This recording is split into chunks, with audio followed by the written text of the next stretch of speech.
Okay. Hey, we have another Ask Me Anything AMA thing we want to do. It's actually a spillover from the first one, the last one that I did. I got a few questions in after I'd already recorded. So I just saved them for this time. And a few more have come in since. So I think what I want to do is just try to keep these short and sweet. Maybe pick two, three, four questions, knock those out.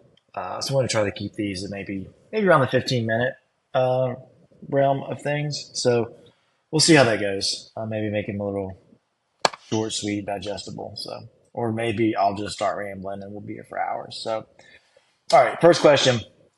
My training was going great. However, I got off track for about 2 weeks for various reasons. Got sick, had a lot of family stuff going on. How do I get back in the flow, back into good training? So, um, season's over, man. Better luck next year. No, just kidding. Um, so, I mean, the first thing you have to do is like you just got to accept that that stuff happens. You just got to accept that throughout a calendar year, you're not going to be on point every week, all week. And, to that point, like we even schedule in a lot of rest blocks and straight up time off the bike. I mean, sometimes those are rest days during a training block and sometimes they're rest weeks. Things always happen, right? So you just got to be a little bit chill. And it's hard for an athlete. I mean, you're asking this question because you're hyper motivated and you want to get out there and get back into it. But you got to accept it. And then from there, you just got to be patient with the process. If you have an event coming up, you may need to force the issue a little bit. But if you have the flexibility and the bandwidth to let everything kind of come back on its own terms, that's a lot better way to go. So the way I look at it is you really just focus on the daily habits first. Because generally, like once you're in, so if you're training, you're oftentimes prioritizing the training and you're wrapping around the daily habits around that, and you got a really good schedule. Then when you get sick or things come up, we tend to go, oh man, I got to get back into it. I got to get back on my bike, back in my running shoes, back in the gym, whatever it is. And we don't pay as much attention to the hydration, the sleep, the nutrition, the decompression. We just want to go full speed ahead. So you got to get back into the daily habits, the daily routine first, and then start to let the actual training uh, fill in the gaps from there. The actual training, you're probably thinking, okay, I got to get back into, like I said, the gym, the pedals, whatever it is. Um, and generally, people are thinking, well, I got to get back into intervals, motos, whatever it is. I kind of take the other approach. I think you just go out and you start moving. You start with perceived exertion. Um, and you just start doing the thing and you let the intensity come to you, meaning chase sensations. Don't stare at your power meter, don't stare at your heart rate monitor, just go on feel. This feels like an easy ride, this feels like endurance. And then use your heart rate, use your power meter to sort of box those in, right? Like this feels like endurance. Oh man, my heart rate's getting a little high. We'll back off a little bit. What you generally are going to see is a big separation between heart rate response, power output, and perceived exertion. So what you kind of want to do is just ride on perceived exertion until those three things start to align and go back to what you're used to seeing. Um, if you do have an event coming up and you're trying to like kind of get going, you might get a little bit aggressive or assertive and maybe put a little tempo in there. But for the most part, man, if you have a chance, just go do the endurance stuff, whatever that is of your sport, perceived exertion, conversation pace, and then let the intensity come from there. Also, let the duration come from that place too. So you're going to start out probably an hour or less for a little while with your duration, and then as your energy, pay attention to the sensations, pay attention to your energy as your energy levels come up, as you feel like you're recovering faster. And you'll see that so long as you're paying attention to your daily habits and your routine, then you can start stretching out that duration. Um, if you use wearables or any sort of HRV, resting heart rate stuff, you can kind of pay a little bit of attention to that. It's probably going to be in the tank, so you don't want to rely exclusively on that.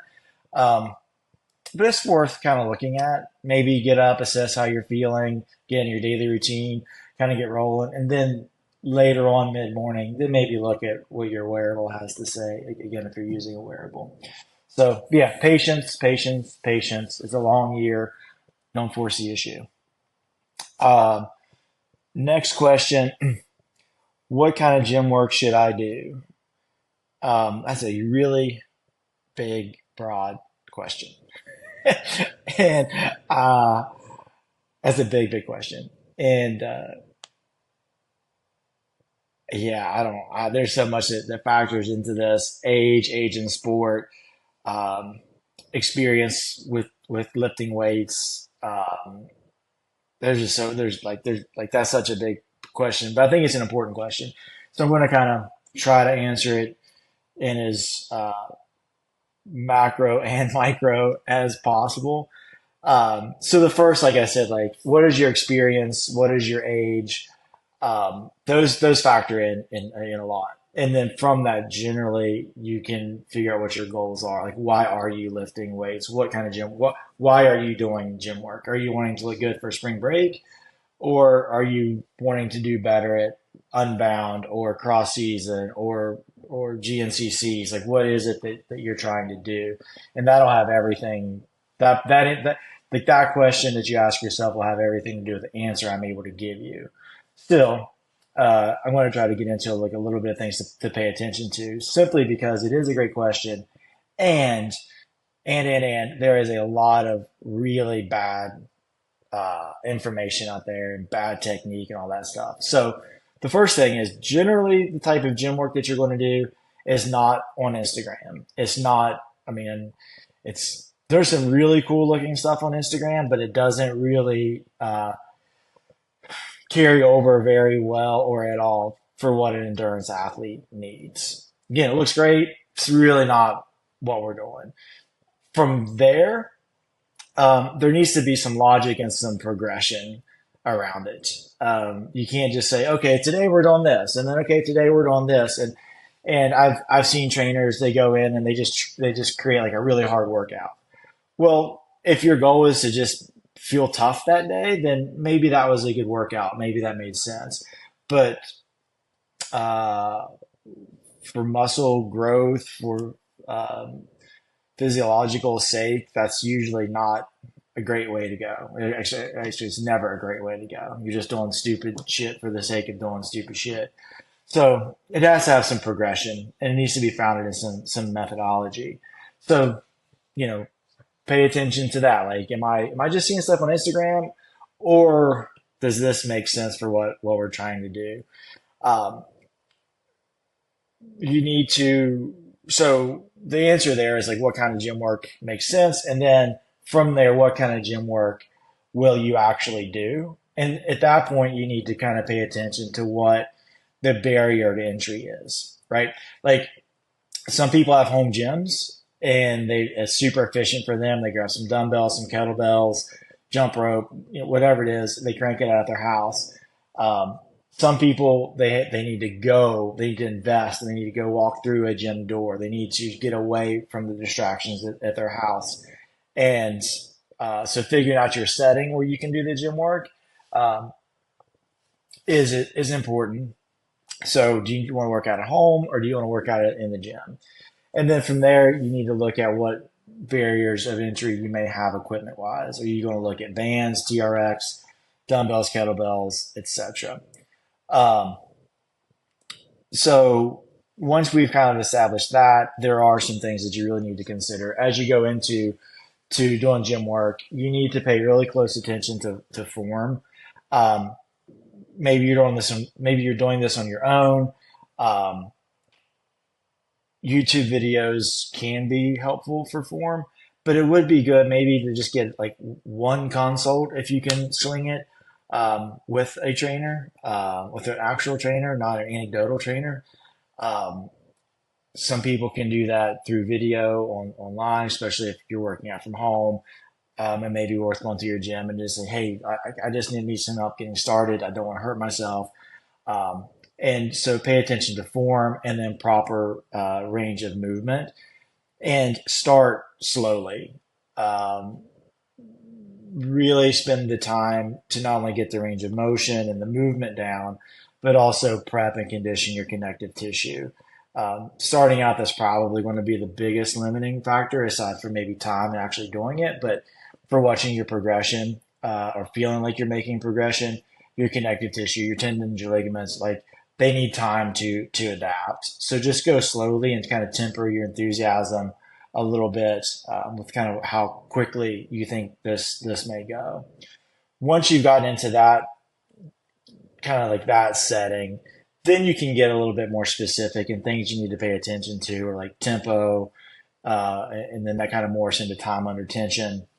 And again, like that goes all the way back to like why, what are you trying to get out of this? Because the tempo, time under tension will be heavily influenced with what you're trying to get out of the gym session and what you're trying to accomplish. If you're simply trying to look better, feel better, which is a very, very valid goal, then your gym work goes one direction. If you're trying to get better at a specific sport, you need to look at what your limiters are, how you actually move, and go in that direction. And again, like what you see on the Instagram, um, generally skips like the fundamentals, and the fundamentals are the fundamentals are the fundamentals for a very specific reason. They're timeless. So um, pay attention to that. Pay attention to that. So if I'm getting started with gym work, go slow. Maybe consider starting with like TRX band work. Identify what you're trying to get out of the session. And because even if you kind of like, we'll say false start for a couple weeks, kind of trying to figure out what you want out of the gym work, um, anything that you can do to sort of prep your body to then get into some more specific stuff is always valuable. And getting resistance bands, TRXs, lightweight, body weight work, push-ups, pull-ups, body weight squats, all those things are always valuable. They never go out of style. So take that into consideration as well. All right. I'm going to answer one more question and then save the rest for another time. This question is, what is muscle memory and why does my trainer always reference muscle memory? Um, Probably because your trainer's a moron. That's my guess. I'm only half joking. Muscles are dumb and they don't have a memory. Um, but I think probably what is being referenced is neuromuscular connectivity. Um, so muscle memory is a common saying that's a bit mislabeled. And generally speaking, somebody doesn't understand physiology. Um, and, that's okay. So, what we're talking about with muscle memory is your body's ability to connect with your mind to do something effortlessly or predictably or repetitively. And one of the reasons why it's not a muscle memory is because you can develop this skill through visualization uh, and mind work. Now, you can't do it exclusively that way, but you can really aid the process that way. Example, Olympic divers.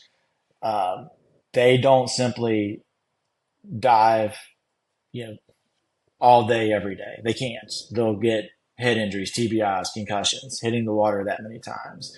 What they can do, though, is that they can sit, they can lay, and they can visualize their routine, their dive, walking through all of the processes of it. And that begins to be a very effective, quote unquote, muscle memory practice. That is a neuromuscular connectivity exercise.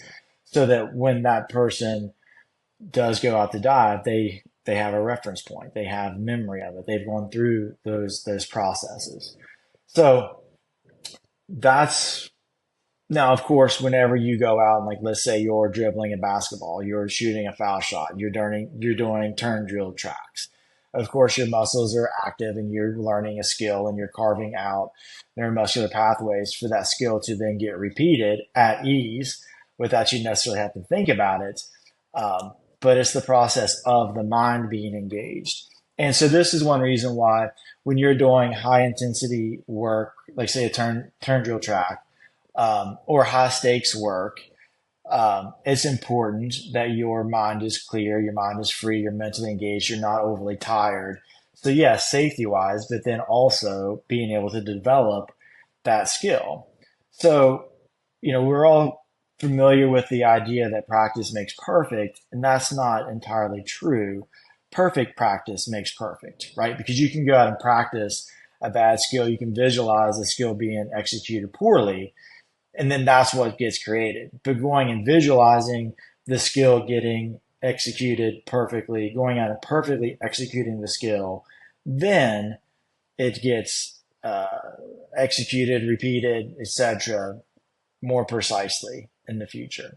So be aware of kind of language and what you're trying to get, again, what you're trying to get out of something.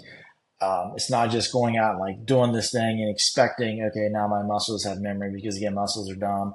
People that say that are dumb. I mean, not really, but maybe.